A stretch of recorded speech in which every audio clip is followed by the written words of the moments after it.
What is your YouTube channel? Del carajo. Del carajo. Del carajo. Del carajo. Sí, yes. Power Rangers es por lejos una de las franquicias norteamericanas más exitosas de todos los tiempos. A punto de cumplir 30 años en la pantalla, todavía podemos afirmar que Mighty Morphin Power Rangers, el inicio de la serie, es definitivamente no solo la etapa más querida, sino la más exitosa a día de hoy. De esa era legendaria se desprende el personaje Billy, quien, interpretado por el actor David Yost, sigue siendo y posiblemente siempre será el Ranger azul por excelencia, el que marcó el camino a todos los que vinieron a posteriori. La primera semana de diciembre del 2019 se realizó la CCXP o Comic Con de San Pablo, a donde viajé y me di el enorme placer de entrevistar a David, con quien hablamos de todo, incluso de por qué abandonó el show de una forma extraña, siendo uno de los Rangers más queridos. Bueno, señores y señores, esto para mí es un placer gigantesco. Estuvimos con Jason David Frank, Steve Cárdenas y ahora estamos con David Yost, alias Billy. Para mí es un placer. Le voy a hablar en inglés, obviamente, para después ponemos subtítulos. Thank you very much. Thank you. Muchas gracias. I'm a big fan. I see you got a fan. It's the wrong color, but I understand. David Harold Yost nació el 7 de enero de 1969 en Iowa, Estados Unidos. Su participación en el show comienza en 1993 en el primer capítulo de la serie y se extiende desde Mighty Morphin Power Rangers a Power Rangers Zeo y obviamente la primer película cinematográfica, totalizando 200 episodios y un filme en 4 años, lo que, junto a Jason David Frank, lo transforma en el Ranger con más episodios a cuestas. I did an interview with JDF. Who? The Green Ranger. JDF. Never heard of him. Well, ustedes lo conocen. Just kidding. And that ended up with this. Oh, wow. Nice. Can you say hi to los frikis del carajo? Oh, Frikis Friki del carajo. Delcarajo. You always put me on the spot. Hello, everybody. This is Jason David Frank, and you are watching The Freak Show. What time it is? It is... Oh, interview time over. No, I'm just kidding. It is morphin' time. Here in Brazil, CCXP has been amazing. It's a huge Comic-Con, bigger than I anticipated to be. It feels a lot like going to San Diego Comic-Con in the United States. So I was very pleased to see that. And the fans in Brazil have been amazing to me. They've treated me so nice and given me so many gifts.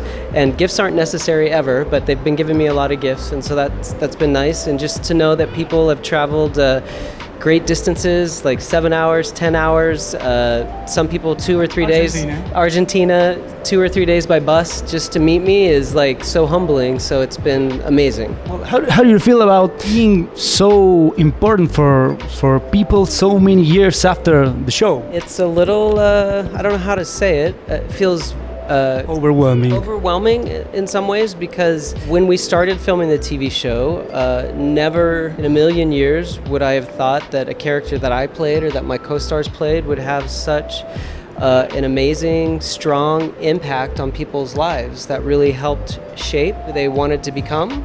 Like if people wanted to become martial artists or gymnasts or dancers, or if you were a geek like Billy, you were smart, people became scientists and doctors and paleontologists and all kinds of, they work in like being astronauts. And so that's really humbling to know that characters that we played had that kind of an impact on people's lives. And here I am, almost 30 years later, and to know that people still come to Comic-Cons to meet me is amazing. Very touches my heart. La nostalgia juega un papel enorme en el éxito actual de estos actores en el ámbito de las convenciones. Yo mismo estaba nervioso antes de la entrevista por el valor que deposité en Power Rangers, siendo junto a Dragon Ball lo que más amé en mi infancia. Pero eso tiene una explicación psicológica muy interesante. Lo que conocemos como nostalgia es básicamente una asociación positiva con aquellos maravillosos años del pasado. El término nace en 1688 cuando el doctor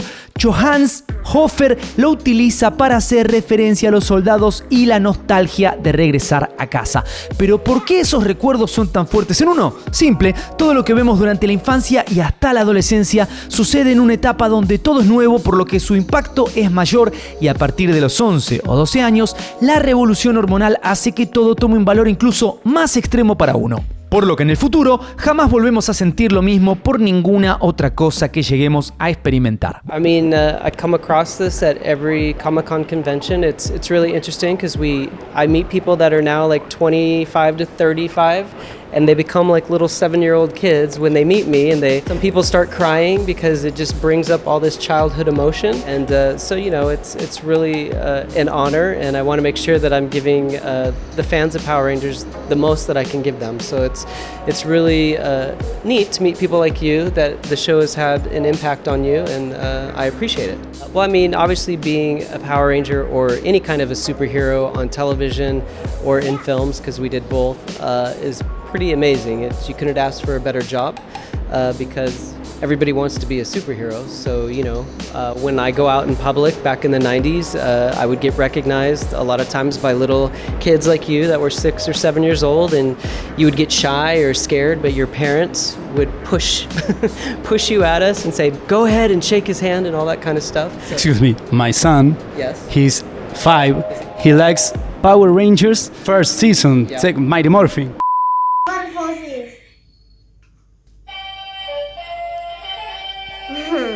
Vamos. Right? I hear that all the time. So you're a good father.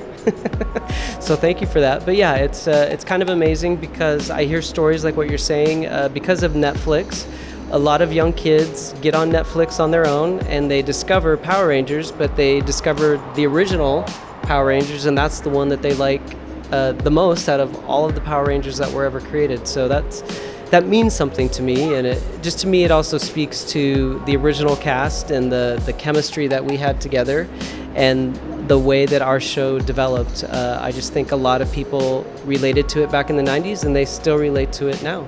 So that's cool. Hoy día las temporadas actuales de Power Rangers, si bien son exitosas, no tienen ni de cerca el éxito de antaño. Durante los primeros años, los 6 Rangers eran como los Beatles de su generación. Eran rockstars, no podían ni caminar por la calle. No había un niño que no los conociera y amara. It was what we call overnight. So it's pretty crazy. The show aired and took off. So that first year that we aired at Christmas time, everybody had to have the Power Ranger toys. And I did. You did?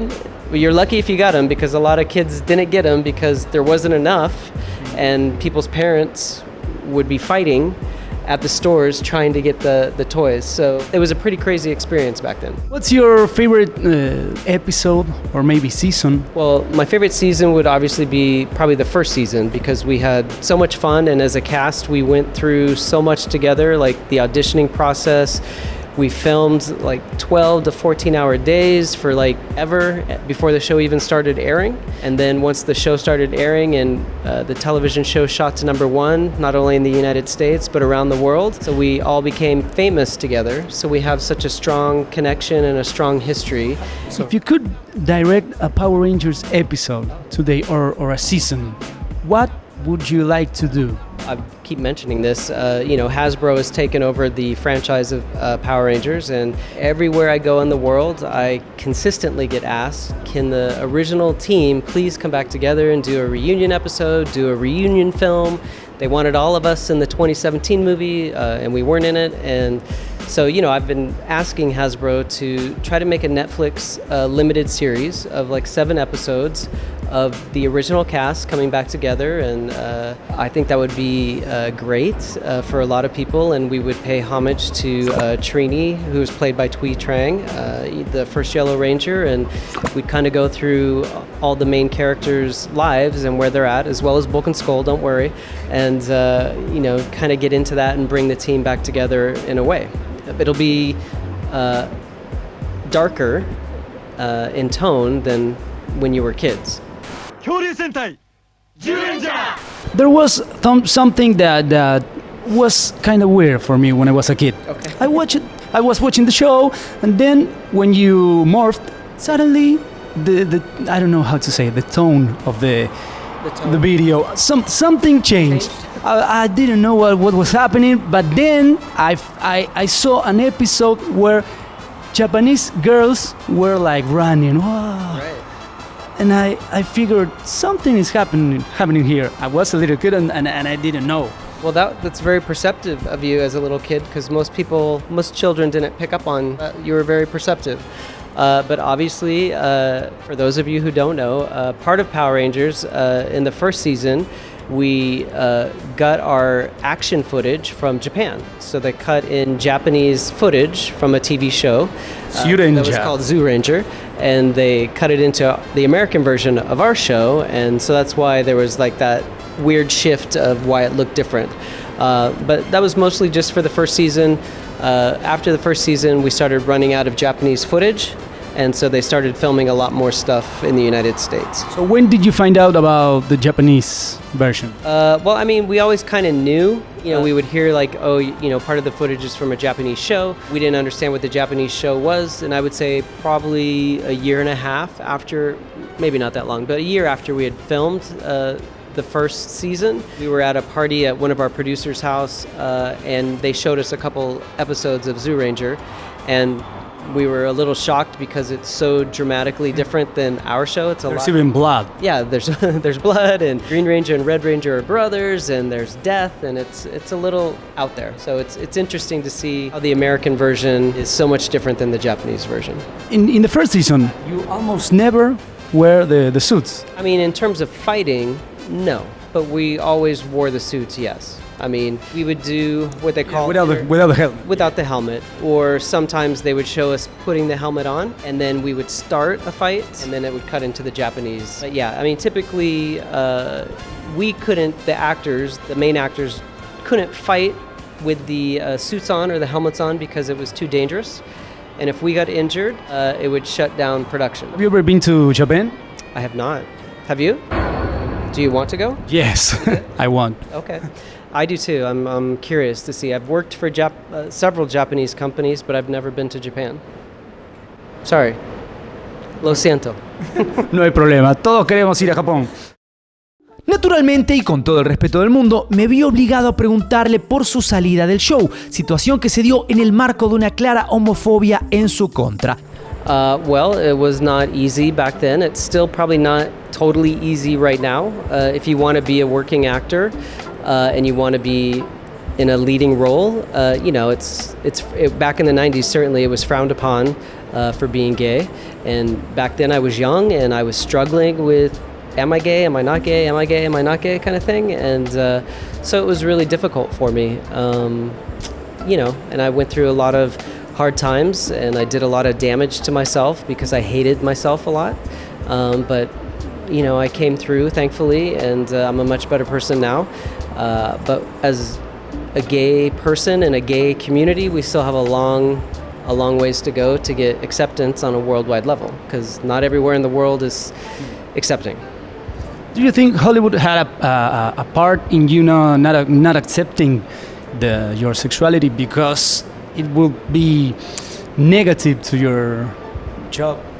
Sure. I mean, allegedly, I'll say, in theory, part of the reason why when I went into the Zeo season and I was no longer a ranger, there was rumors going around that I was gay. And I think that certain producers thought that might be a problem if people in Middle America found out that one of the lead actors was gay, and they would stop watching the show and they wouldn't let their children have those toys. So that was part of the world that we lived in the 90s, and that was the reality. And so for me, I know producers, I've said this before, producers did call members of the staff and called some of my co-stars into their offices and questioned them about my sexuality. It was like a witch hunt, as I like to call it. And, that was really stressful for me and embarrassing. And but that was the reality of what was going on. And that was the reality of the 90s. I mean, I think things have certainly changed now. It wouldn't be tolerated if that was going on. So thankfully, we live in a different world now. La actriz Tui Trang, más conocida por ser Trini, la primer Ranger amarilla, nació el 14 de diciembre de 1973 y lamentablemente falleció el 3 de septiembre del 2001 a los 27 años en un accidente de tránsito. Además de Power Rangers, trabajó en Spy Hard y The Crow, entre otros proyectos, y en repetidas ocasiones estuvo a punto de regresar al show, como en la película de Power Rangers Turbo, donde figura en una versión previa del guión, pero lamentablemente esto jamás se materializó. Oh, I mean, she was just an amazing girl, and I guess when I look back on pictures, I never realized how beautiful she was, because, you know, all of them are like we're like brothers and sisters, and so I never looked at anybody as being beautiful or attractive or anything like that. I was like, oh my God, got to work with them and all that kind of stuff, like my sister. So when I look back at pictures, I was like, wow, I can't believe how really pretty she was. She was so beautiful, and she was very funny. She had an amazing laugh, and I mean, I do wish she was still alive to do what we're doing, going to Comic-Cons, and that she could experience what we're experiencing right now. But I thank all the fans that continually pay tributes to her, and you know, when I meet you and you say Trini was my favorite Power Ranger, I love to hear that. So thank you. Muchas gracias. Amazing. Well, what's next for David? What's coming up? A lot. I'm a television producer. I also work as a location manager in television, and I'm still an actor. I have a clothing company that I own with a couple of business partners called Affirmative Clothing Company. You can check it out at affirmativecc.com. So I have a lot of things going on. Amazing. And I do a ton of Comic-Cons every year. Do you know anything about Argentina? Not too much. I do. One of my good friends where I live in Los Angeles is from Argentina. And so he sort of fills me in a little bit here and there, but I've always wanted to go and I haven't been yet. So hopefully I'll get down there soon. Comic Con Argentina. Por favor. Can you say hi to Argentina and Del Carajo TV with my morpher? Hello Argentina? Yes. Like hola hola Argentina? Sí. And Del Carajo. I'm not gonna get it. Carajo. Del I introduced the videos with Aló, ¿qué pasó? Maybe it's easier. Aló, ¿qué pasó? Well, I can do that. Aló, ¿qué pasó? Perfect. See? Okay, you want me to do that with this? Yeah. But like this, like, hello, ¿qué pasó? ¿Está bien? Something. Or morphosis amigos. Do you guys say morphosis amigos? Okay. Hello, ¿qué pasó? Morphosis amigos. Amazing. Muchas gracias. Thank you very much. Esto fue un lujo. Estamos acá en la Comic Con con David Yost. Cumplí otro sueño. Thank you. Thank you. We are, yeah. Muchas gracias. Muchas gracias. Y seguimos por aquí. Perfect. ¿Sí? ¿Está bien? Amazing. Can we please take a picture? Sure. Really fast. Okay. You want to hold the board first? Okay. See? It's like being a little kid. I guess. Like this? That's it. See?